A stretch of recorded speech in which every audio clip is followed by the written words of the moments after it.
Job 12. Then Job replied, Doubtless you are the only people who matter, and wisdom will die with you. But I have a mind as well as you.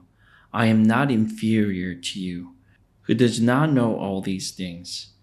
I have become a laughingstock to my friends.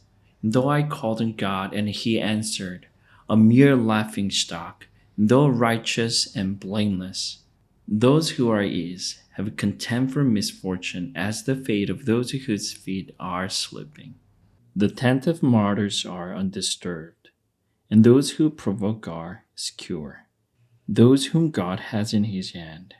But ask the animals, and they will teach you, or the birds in the sky, and they will tell you, or speak to the earth, and it will teach you, or let the fish in the sea inform you. Which of all these does not know that the hand of the Lord has done this? In his hand is the life of every creature, and the breath of all mankind. Does not the ear taste the words, as the tongue tastes food? Is not wisdom found among the aged? Does not long life bring understanding? To God belong wisdom and power, counsel and understanding are his. What he tears down cannot be rebuilt. Those he imprisons cannot be released. If he holds back the waters, there is drought.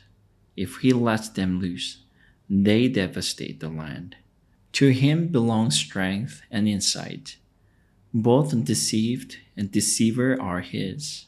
He leads rulers away stripped and makes fools of judges. He takes off the shackles put on by kings and ties a loincloth around their waist. He leads priests away, stripped, and overthrows officials long established. He silences the lips of trusted advisers and takes away the discernment of the elders. He pours contempt on nobles and disarms the mighty. He reveals the deep things of darkness and brings utter darkness into the light. He makes nations great and destroys them. He enlarges nations and disperses them. He deprives the leaders of the earth of their reason. He makes them wander in a trackless waste. They grope in darkness with no light. He makes them stagger like drunkards. Job 13. My eyes have seen all this.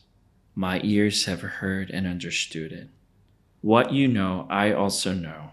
I am not inferior to you. But I desire to speak to the Almighty and to argue my case with God. You, however, smear me with lies. You are worthless physicians, all of you. If only you would be altogether silent. For you, that would be wisdom. Hear now my argument. Listen to the pleas of my lips. Will you speak wickedly on God's behalf? Will you speak deceitfully for him? Will you show him partiality? Will you argue the case for God? Would it turn out the well if he examined you? Could you deceive him as you might deceive a mortal? He will surely call you to account if you secretly show partiality. Would not his splendor terrify you? Would not the dread of him fall on you? Your maxims are proverbs of ashes. Your defenses are defenses of clay. Keep silent and let me speak. Then let come to me what may. Why do I put myself in jeopardy and take my life in my hands? Though he slay me, yet will I hope in him. I will surely defend my ways to his face. Indeed, this will turn out for my deliverance, for no godless person would dare come before him. Listen carefully to what I say. Let my words ring in your ears.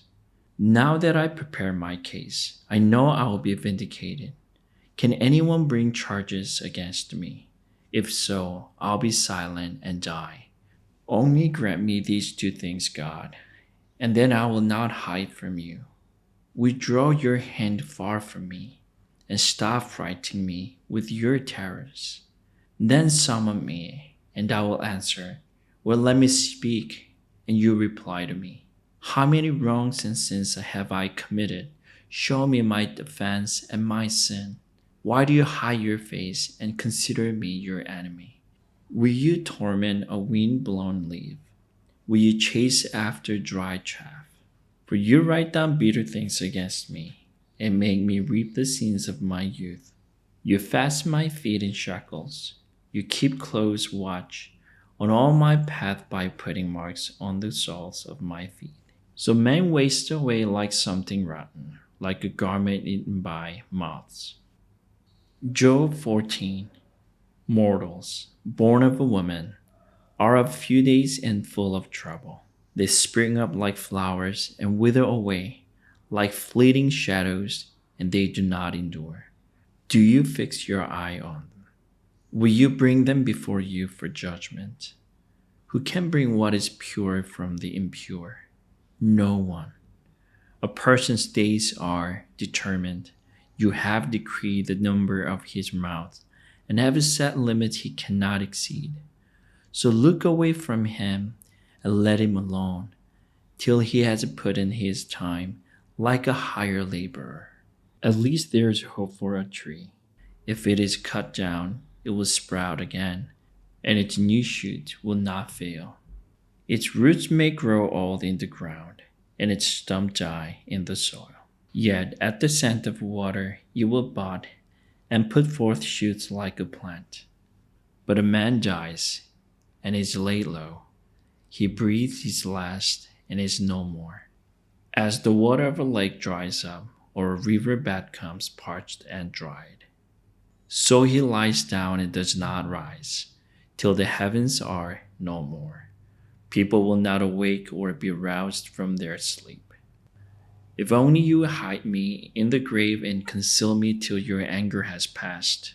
If only you would set me a time and then remember me. If someone dies, will they live again?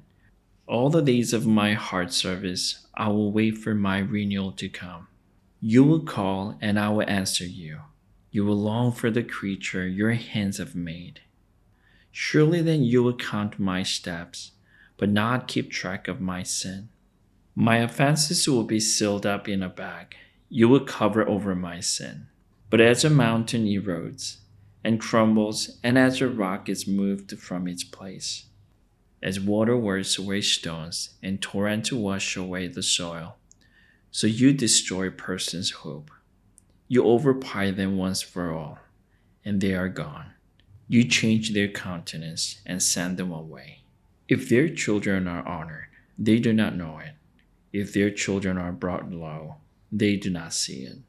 They feel but the pain of their own bodies and mourn only for themselves. Amen.